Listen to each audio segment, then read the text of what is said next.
In this exercise, I'm going to show you how to take advantage of 9-slice scaling, which is such a great new feature inside of Illustrator CS5 that it argues in favor of using symbols to create single instances and nothing more. Even if you don't need to replicate an object many times, you might find this to be terribly, terribly useful. I'm still working away inside PhotoshopShapes.ai. And this time what I want to do is I want to convert both the arrow and its tip bar into a symbol. And I could do that either by working from these instances up here at the top of this second artboard. So I could grab them and drag them and drop them into the symbols panel and then name them 2 instances or something along those lines, just to remind me that they are based on instances.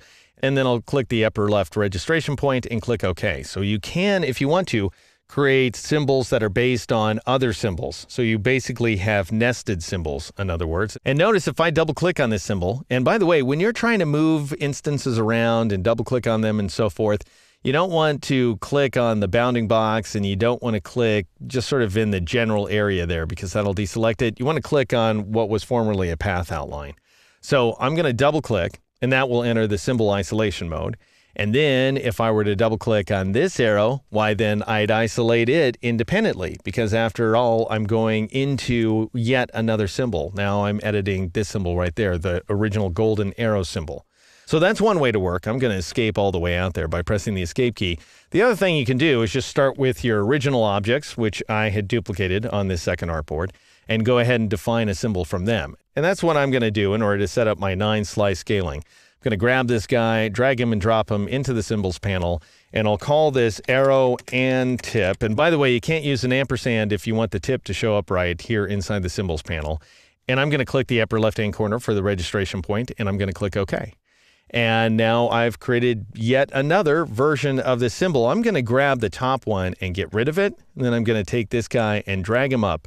Now, you may have noticed that one of the things I neglected to select was that 9-slice scaling checkbox. If this exercise is all about that, why didn't I select it? Well, first I need to show you how things work without 9-slice scaling.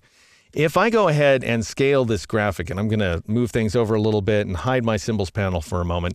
If I go ahead and scale this graphic using the scale tool, for example, and I begin dragging with the scale tool, so I don't set an origin point, I just start dragging.